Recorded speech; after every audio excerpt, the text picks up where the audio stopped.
තමන් පිළිබඳව ඔය ෂර්ලොක් හෝම් නෙමෙයි ඔය පරීක්ෂා කරවන්න පුළුවන් දැනුමක් තාක්ෂණයක් ඔයාලට නෑ. අපි ජාත්‍යන්තර පරීක්ෂණයක් ඕනේ කියලා කිව්වේ. ඒ නිසා මේ ජාතිවාදී නඩේ ආය හදන්නේ සහරාන්ගේ ප්‍රහාරයෙන් පස්සේ දඩේම කරේ තියන් ගියා වගේ ආය ජාතිවාදී දඩේමක් කරේ තියාගෙන ගිහිල්ලා බලය ලබා ගන්න. ඒකට කිසිසේත්ම අපි එකඟ නෑ. මම එකඟ නෑ.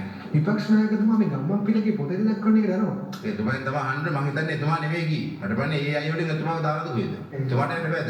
මං විශ්වාස කරන්නේ නැහැ එතුමා කියලා. ඒක වෙන්න බෑ. එතුමා කොහොමද උත්තර දෙන්නේ? ඒ ගම්මන් පිළිබඳව ආර්ථික ප්‍රහාරය සම්බන්ධයෙන් පොතක් එළිදැක්වුණොත් විපක්ෂ नायकතුමාත් එතනට සම්බන්ධ වුණා නෑ විපක්ෂ නායකයන් විතරයි එතනට සහභාගී නොවුනේ.